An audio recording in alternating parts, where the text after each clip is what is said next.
Hello, welcome to Matthew Explores, and this is History and a Pint, where we always find history located a stone's throw from a freshly poured pint. And today we are starting at the Alexandra Arms in the east end of Eastbourne. But before we head inside for a drink, Bronte and I are going to explore several places of historical interest, and our first destination is just across the road at the Archery Recreation Ground. Welcome to the archery area of Eastbourne. Long before the modern shops and playgrounds, this land was shaped by agriculture and industry, particularly the brick manufacturing industry. As Eastbourne's population grew in the late 1800s, demand for building materials soared, and the clay-rich land in this area laid both figuratively and literally the foundations for growth in the town. There's strong historical evidence that the land near the current recreation ground served as brickfields in Victorian Eastbourne, helping to supply bricks for the new development across the town. Although specific evidence of the brick industry is relatively scarce, the recreation ground is identified as Archery Brickfields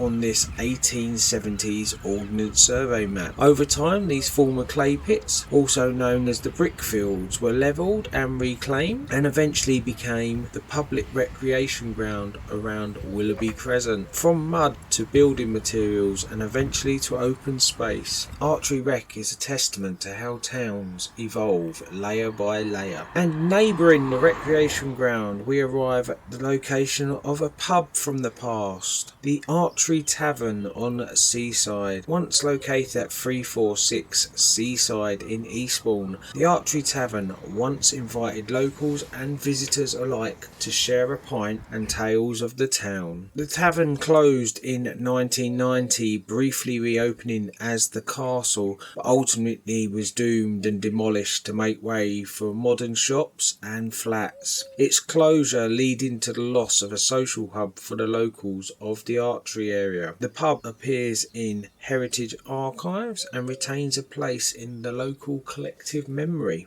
That red brick corner of Seaside may be gone, yet in memory and archives its tavern's laughter still lingers among the local population. As the bricks went up and the pubs opened, Eastbourne grappled with modern urban challenges, none more crucial to the healthy population than sanitation.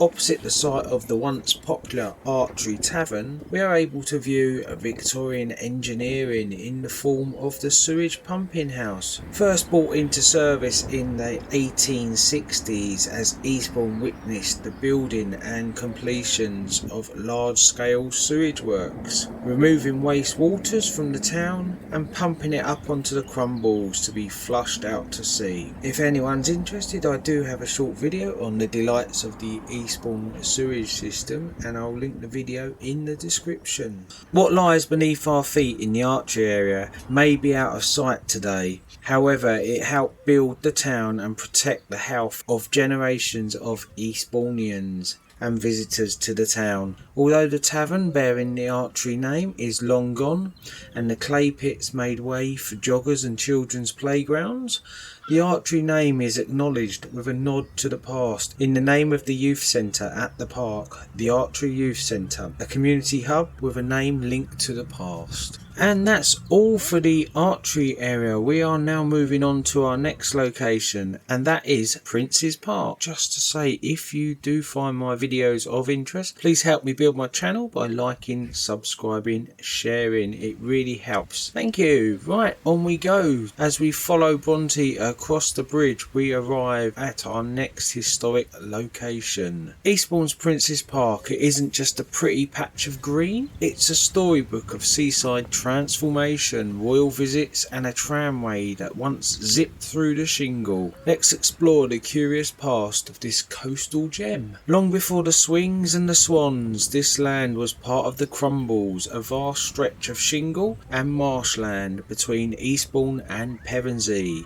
Mapped maps from the 1800s, including this one from 1862, even mark the Crumbles Pond, and this pond seen on the map is the same pond we see today in the park. The pond was there way before the park line. It's a watery remnant of the area's wild past. In 1845, the Crumbles area was divided between Lord Burlington, later the 7th Duke of Devonshire, and the Gilbert family, paving the way for Eastbourne's eastern expansion and eventually the birth of the park. And in 1907, Eastbourne's Borough Council leased the land from Davis Gilbert family, naming it Gilbert's Recreation Ground. Locals flocked here for fresh air and fun, and by 1922 the council bought the land outright. Much of the early work was done by unemployed labourers, evidence that even in tough times Eastbourne previously invested in joy for its population. On the 30th of June 1931, the Prince of Wales, later King Edward VIII,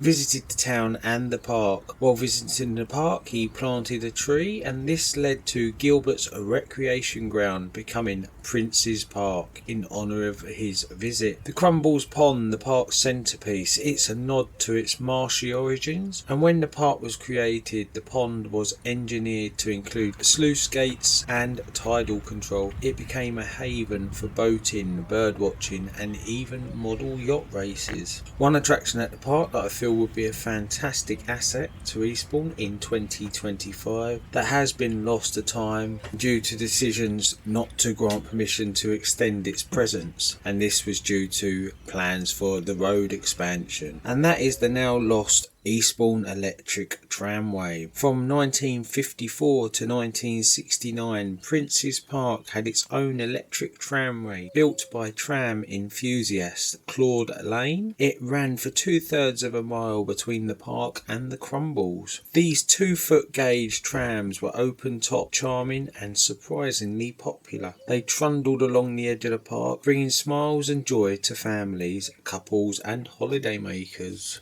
If you look close, you won't find the trams or the rails that they ran on, but there are still relics from the tram's presence. Running alongside the edge of the park, parallel to the road, is a line of poles. Seen here, they are not redundant lampposts. They are the support poles for the cables that powered the trams. Seen in this footage as the trams run along behind the pitch and putt office. The trams have vanished from Eastbourne, but not from the UK. After their 1969 closure, they found a new home where they still preside today. Eastbourne's lost was Seaton in Devon's gain, as to this day they continue to bring joy on a daily basis to the people of Seaton. As we can see here, the circus is in town. From shingle to shows, Prince's Park has evolved alongside Eastbourne. And that's all for Prince's Park. We're just going to cross the road for our last destination before we head back for that drink.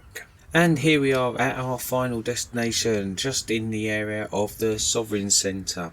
Before the roar of jets and the glamour of air shows, Eastbourne already had its own aviation revolution, quietly unfolding on the shingle shores of the Crumbles. This is the abridged story of the Eastbourne Aviation Company, a forgotten chapter in Britain's flight history and Eastbourne's local history. 1909, Major Bernard Fowler, a pioneer with a passion for flight, founded the Fowler Flying School, originally based in Bewley, Hampshire. It was relocated to a 50-acre site between Eastbourne and Pevensey. This site would become the cradle of Eastbourne's aviation legacy. By 1911, Fowler had joined forces with Charles William de Roma, an engineer and financier. Together they established the Eastbourne Aviation Company, the EAC for short. Their workshops were built on the Crumbles shingle beach where the Sovereign Centre swimming pool now stands. With war looming, the EAC ramped up production and they They've built over 250 Morris Farman biplanes under licence and later added Avro 504s and the Royal Aircraft Factory BE-2C models. Though adjacent to the Royal Navy Flying School, they didn't produce seaplanes, an odd twist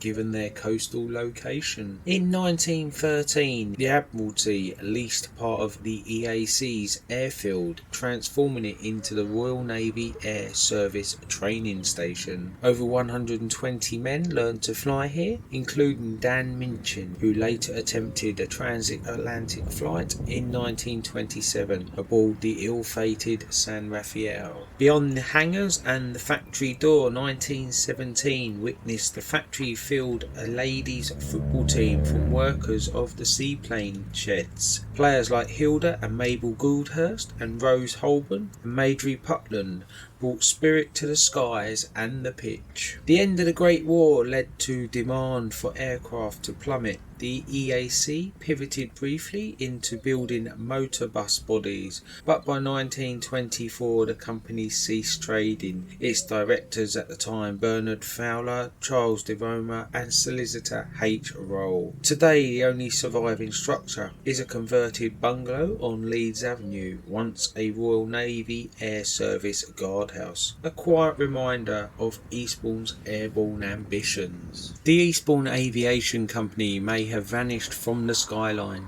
but its legacy lives on in the stories of its pilots and engineers, the echoes of its engines and the spirits of innovation that once soared above Sussex. So during summer, when you're watching Eastbourne's air show Airborne, remember, before the acrobatic pilots showed you their skills above the beaches, the men and women of the EAC played their part in enabling pilots to protect our shores. Okay, we are heading back to the pub. Hope you've enjoyed this flight through Eastbourne's history, and now we're heading back to the Alexandra Arms for a well-deserved pint for myself and water and doggy treats for Bronte. However, before we get to that drink, a little more history about the Alexandra Arms. Located at 469 Seaside Road, Eastbourne, the pub was already operating by the 1930s, with records showing William Glenister as the resident publican in 1938. Originally a traditional two-bar layout with a public bar and saloon bar, a nod to its pre-war design. However, this pre-war design was destroyed on the 26th of October 1942. The Alexandra Arms was bombed during a Luftwaffe air raid that devastated the Seaside and Alfie Road area. A Dornier 217 bomber dropped 4 bombs around 1 PM. One bomb landed near a double-decker bus, killing the driver and 2 passengers. Another bomb struck the houses at 461 Seaside, killing Beatrice Sherwood and her 2 children, Joan 10 and Keith 5, killed when their Morrison shelter was obliterated. The houses destroyed were never rebuilt. The site became the beer garden of the Alexandra Arms, which was rebuilt after the war, and it stands today as a living memorial to that day of tragedy in October 1942. The pub's beer garden, once a site of tragedy, now hosts laughter and community, a tribute to those lost. After a prolonged closure, the Alexandra Arms reopened in June 2021 under new management. It's now the sister pub to the Crown and Anchor, a pub featured in a previous History and a Pint. I will post a link in the description. And that's that. That's the history. So all now that remains is for a nice pint, and today's drink of choice is a pint of Levelhead from the Green King Brewery, and they describe it as a nod to the legend of St Edmund. A hoppy IPA invites you to keep it steady, just like Eddie. So before I say cheers, I have got it in a plastic glass today, as they have got a function on today in the garden in the lovely sunshine. But that is all for today, and from Bronte and myself, cheers and bye for now.